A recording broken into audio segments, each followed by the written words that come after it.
अस्सलामुअलैकुम वरहमतुल्लाहि वबरकातुहू। उम्मीद करता हूँ कि आप तमाम हज़रात खैर वाफ़ियत से होंगे। नाज़रीन इकराम, इस वक्त इज़राइल और फ़लस्तीन के दरमियान लड़ाई चल रही है। दोनों ही जानिब से बमबारी चल रही है और इस वक्त के हालात गाज़ा के बहुत ज़्यादा ख़राब हैं। बद से बदतर गाज़ा के हालात ख़राब होते नज़र आ रहे हैं, मगर कोई भी मुस्लिम देश गाज़ा के लिए खड़ा होता हुआ नज़र नहीं आ रहा है। खड़ा हो भी कैसे, क्योंकि सबसे ज़्यादा जो नुकसान है फ़लस्तीन को और मुसलमानों को वो इन्हीं मुस्लिम देशों से है। हकीकत के दुश्मन तो सबसे बड़े यही हैं, क्योंकि जितने भी मुस्लिम देश हैं सब के सब अंग्रेज़ों के ग़ुलाम बन चुके हैं। कोई बोलने को तैयार नहीं है। और हकीकत तो ये है गाज़ा पट्टी की कि वहाँ के लोग एक एक बूंद पानी के लिए तरस रहे हैं। खाने की किल्लत, बिजली की किल्लत, पानी की किल्लत, तमाम के तमाम लोग परेशान हाल हैं। मगर कोई भी मुस्लिम देश से कोई भी आवाज़ अभी तक नहीं उठी कि हम तुम्हारे साथ हैं। बैतुल मुक़द्दस की हिफाजत के लिए अभी किसी देश से कोई ऐलान जारी नहीं होता कि हम तुम्हारे साथ हैं। इज़राइल बराबर गाज़ा और फ़लस्तीन पर मुसलसल अपनी बमबारी कर रहा है, मगर इन मुस्लिम देशों की अभी तो मीटिंग ही ख़त्म नहीं हो रही है। आपने फेक न्यूज़ चैनलों पर देखा होगा, वो दिखाते हैं कि साहब सऊदी अरब ने धमकी दे दी या तुर्की ने धमकी दे दी। ऐसा कुछ भी नहीं है।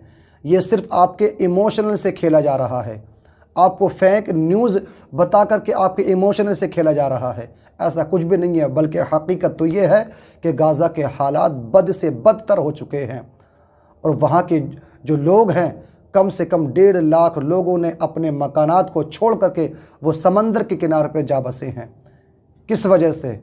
इस वजह से कहीं ऐसा ना हो कि इज़राइल कोई बम हमारे घरों पर छोड़ दे, क्योंकि अब जो बमबारी हो रही है, पहले तो जिनसे लड़ाई हो रही थी उनसे बमबारी हो रही थी, अब वो बमबारी बच्चों पर की जा रही है, उन घरों पर की जा रही है, घरों पर बम गिराए जा रहे हैं। कहीं ऐसा ना हो कि इज़राइल कहीं हमारे मकानात के ऊपर कोई बम छोड़ दे जिसकी वजह से हमारे बच्चों की जान ख़तरे में आ जाए या हमारी जान ख़तरे में आ जाए। इस वजह से 150 लोगों ने अपने मकानात को छोड़ करके वो समंदर के किनारे पर जा चुके हैं, मगर इन मुस्लिम देशों से अभी तक कुछ नहीं हुआ। इज़राइल सिर्फ इतना सा है, अगर मुस्लिम देश इकट्ठे हो जाएं और इज़राइल को जवाब दें तो अमेरिका की क्या मजाल कि वो उसका साथ दें, और देशों की क्या मजाल कि वो इज़राइल का साथ दें। मगर नहीं, सऊदी अरब चाहता ही यही है कि वो इज़राइल के करीब आ जाए। इज़राइल के ख़िलाफ़ कैसे बोल सकते हैं? गाज़ा के हालात इस कदर ख़राब हैं कि वहाँ पानी की किल्लत है, खाने की किल्लत है, जिससे बिजली बनाई जाती है वो मटेरियल बिल्कुल ख़त्म हो चुका है। पूरा गाज़ा अंधेरे के मानिंद है। तमाम गाज़ा को इज़राइलियों ने घेरे में ले लिया है और उन पर हमला आवर हो रहे हैं। पूरा गाज़ा इज़राइलियों के कब्ज़े में है और इज़राइल पूरी फ़लस्तीन पर कब्ज़ा कर चुका है, लेकिन हमारे मुस्लिम देश जितने भी हैं वो तमाम के तमाम खामोश हैं।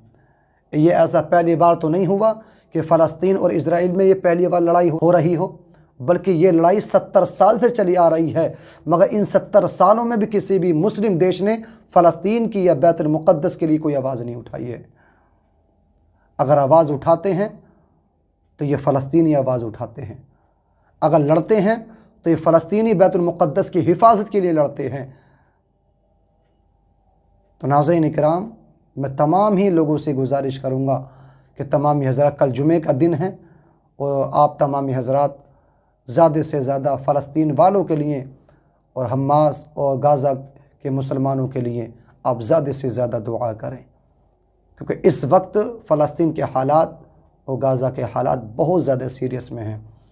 और इस वीडियो को ज़्यादा से ज़्यादा शेयर करें ताकि ये वीडियो हर मुसलमान भाई तक पहुँच जाए।